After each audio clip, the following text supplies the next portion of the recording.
So we're going in there during Mexican Independence Day, and I'm going to put on the greatest live event anybody's ever seen, and it's going to be some of the baddest dudes that have ever walked the face of this earth have been Mexican. A Mexican fighter in every fight? Is that what that means? Is that Yeah, well, there'll be tons of great Mexican fighters on there, but not everybody will be Mexican. But $60,000 for a ticket? Is that what you're going to do for this place? I don't think people are really buying into the trust me, bro, this is going to be amazing, even though we've only given you a 2-second clip. If you look at these prices here, so if we go back, Ben Davis, he showed this pre-sale. So this is at the end of July 29th. For $5,750 is Section 204 row 16. This is what the prices were. Outrageous prices, right? Like, yeah. Flip over to now, you go over to Ticketmaster. That section is sold, but if you go to that row is sold. If you go over to section 204-17, very commensurate seating. Dude, look at that price difference. Yeah, we're less than half here. Clearly something's not going right here. There was a report that came out yesterday that they're about 3,000 shy, and we've got about 2.5 weeks now before the event. And they've already gone down like 60% on their prices. And when have the UFC never not sold out recently as well? Like, he's been banging home that sellout streak. So I think the problem is it's completely detached from anything it's celebrating. You're charging this monumental amount of money for an event people don't really know how to get behind. It's not like a big celebration of Mexican fighters in the UFC, is it? I mean, there was a bunch of them on there, but it's not the stars we know. So getting those big audiences to come in, you know, and follow those guys is difficult when you're pricing your tickets at still £2,200 or dollars. They're just doing more. They're just pricing out their audience more. Oh, of course, right. Especially when you're talking about celebrating a culture and you're maybe pricing out those people who would come to watch that show anyway. But if you could put any UFC event in the sphere, what would you even put there to enhance that event? Well, I think they've honestly, and this is no offense or no take on Noche, but I think they've completely wasted this occasion on making it this like celebration moment. Because obviously, yes, doing somewhere like this, the one-time show Dana's always on about, it has to be an occasion. Why wasn't this 300? If this was 300, it would have been the biggest thing ever. It could be timing. It could be a lot of things for that. But right? I just think it's the card. The card isn't there, and people don't care. People don't want to pay the price. Yeah. And we've not been... I get keeping it a surprise to be like, wow, when you see it, but like we need more to get invested. Oh, definitely. To be like, I think we don't even know what's happening. Why can you charge prices like this for McGregor? Because you know you're going to see McGregor. Right. You can't charge these prices for something we don't know is going to be any good. Yeah, it's like Sean O'Malley versus Merab is a good main event. I think it's the right title fight for the division. Merab's finally getting his title shot, but it's just kind of a Mexican. Normal title fight. Yeah, they're both Mexican. They're both Mexican, aren't they? But yeah, it's like it's this weird triple branding, isn't it? It's the Sphere, Noche, Riyadh season. You know, it's like there's so much random shit going on here. I agree. I mean, the Sphere was around for 300. They could have done it then. They could have tried to do it for the International Fight Week, only about a month ago. There's nothing about this that makes sense. Why not do Mexican Independence Day, shocker, in Mexico, right? Like, there is nothing about this that makes any fucking sense. It's like the most out of touch rich guy thing to do is say, hey, let's put on this event to where, especially if you're in Mexico trying to travel over where your currency is worth less and your average wage is worth less. Yeah. So you want to try to come over. That's already going to be an expensive trip. But then you're trying to tack on a minimum $757 already after a 60% discount.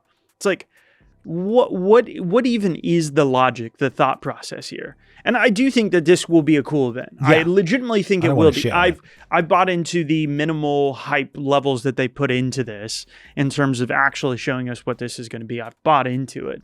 But at the end of the day, I think it's going to be one of those things that you realize how cool it is after the fact, not before, because you can't really give you a full preview, can they? You need to see what it looks like when fights are actually happening in there. I'm not mad at the idea of the UFC doing something different, right? How many times we complain about the shows looking the same? So, we should really appreciate that as fans. But yeah, again, it goes back to that clip you showed me where Dana White talks about how he'll never raise the ticket prices and outprice his audience. This is exactly what's happening. So, how much of this is the fact that the UFC sold to WME, and now they've bought WWE under TKO. They've amassed a tremendous amount of debt. And outside of those two properties, like, their whole talent agency thing isn't really making the money it once was. These are kind of like their only money makers. So they're also taking on the risk for essentially the rest of this huge like corporation now. How much do we think that these ticket prices, this price gouging, ticket prices have gone the fuck up. They haven't just kind of gone up. They've gone way up over the past couple of years. How much of that is just due to debt chasing? Dana come out and said something like, "We've already sunk $18 million into so this." 20 plus and then if million you're not by even now. selling tickets, I think it's very clear to say, why do you think Riyadh season's involved? right? Obviously, yeah. Is to pay for it. I think that's a huge part of it. I think there's a huge part of investing into the future, trying to become a sports mecca, that sort of thing. I think that's a huge part of it. A bunch of it, too, is just kind of flexing your weight around. I think it's another rich guy thing to do, is just like, look at all the amazing things I do. Check me out, everybody. I think there's a big part of that for sure. There's some exhibitionism going on. We talk a lot of shit about Dana. I do think even 1 year ago, you can hear him talking about ticket prices not wanting to outprice fans. I think he believes that. There's a point about 10, 15 years ago where he said he never wants to go public, wants to stay private.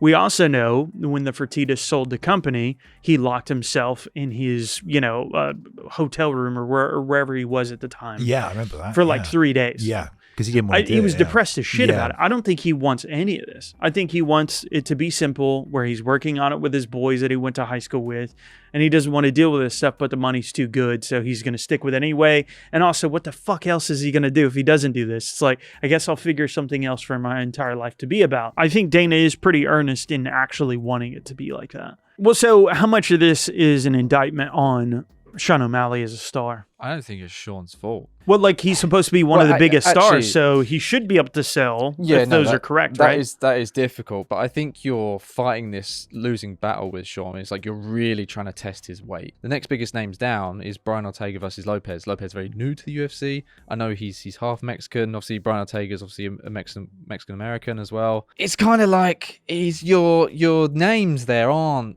massive to pull in. I think there'll be great fights, but I don't think you're looking at that bill and you're thinking like, I have to go to this show. Well, that's the thing, to give Sean credit. I've talked about this a couple times, but UFC 299 was a top 5 all-time gate. It sold more than John Jones did for 285. And everybody talks about the ensemble cast of that card. The ensemble cast of that card was good. But Dustin Poirier sold literally half that for his live gate against Islam just a couple months ago. And he was the biggest star beneath him. Below that was like Piotr Jan. No offense to those guys. They're outstanding. We care about them as hardcores, but the average casual fan doesn't have a clue who Piotr Jan is. It's clearly like Sean O'Malley does sell very well. If you're outselling John Jones on a live gate, that's pretty fucking impressive. How much, if this doesn't really hit, does that affect somebody like Sean O'Malley, who is coming off of 299 with a record gate? If he goes out there and has an amazing performance and wins, that's what people will remember. Yeah. And he'd be like, oh, he did that at the Sphere. Yeah.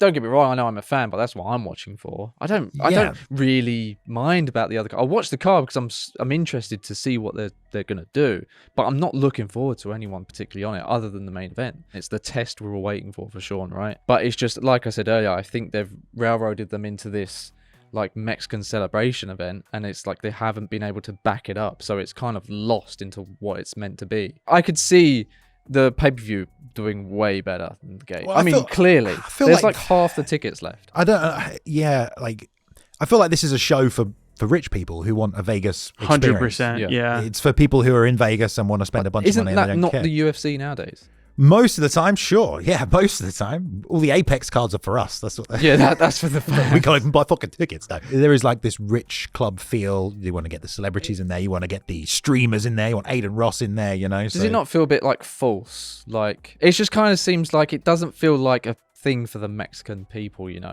it just kind of seems like, look at this, like, did you say at the start, it's like a rich guy just kind of flexing his, like, look what I can make up. It's like, well, I also think Dana's like the guy who likes putting on the show. He puts together shows, so he's like, this is great. As a guy who, for a living, puts together live shows, this is a really cool thing for me to do. I think that is involved as well. It's just interesting for a guy that has been like trying to get this fucking PI bill in Mexico for ages, and it's finally been done, and it's like, it's a big achievement for him. He's always been really passionate about getting mixed martial arts like cemented in Mexico, but now to not do it there is so strange. Yeah. I don't know. I think it's a weird one. Ironically, MMA, the sport that is kind of known for a lot of debauchery, is now starting to become a rich man sport if you want to see it live. Very, very ironic. To be fair, I know there's a lot of tickets left, but there's 15,000 smucks out there ready to fucking buy a ticket to this. I don't know if we're going to get a pan of the crowd and it's going to be empty. Who is it, like, even at $757 minimum for a ticket price? That's a lot. Who the fuck is doing that? It's not the guy that's getting a cash advance. You know, it's not the guy that's going to a payday loans, like, you know, place in the corner. It's going to be somebody, I mean, maybe, I'm sure there's at least one person that'll do that, but I think it's probably a bad move long term. I don't know though. It's like when you start pricing fans out of it, you end up with some of those Riyadh events or some of those Saudi events where it's like there's no enthusiasm in the crowd. Yeah, they're all paid to be there. Yeah, well, like they're paid to be there in the Saudi ones. Shows are the worst. But are these like the diehard fans? It's like they're going to lose their fucking minds when shit goes down, you know? No. Probably not. Probably not, no. But, Jason, look, this event may include immersive elements such as haptic seats and movement sensations. Look at that. Every punch, the seat moves. I mean, that's the takedown, and you It's just like all the people in the stands just go out like super bloody. Like they're just like, they get fucked up too. Merab sets a significant takedown record of taking down 15,000 people at once. They just flick water at you like sweat. Yeah. Oh, God. If you want to buy the membership, it's 1,000th of a price of a ticket to Riyadh season UFC Noche. So, I mean, that's a good deal. Only for the members. $2.99 for the memberships. Luke, you love a membership. Yep. What rank are you now? Black belt? Yeah, of course. Bloody hell, mate. Has Islam Makhachev checked if your black belt's legit? Or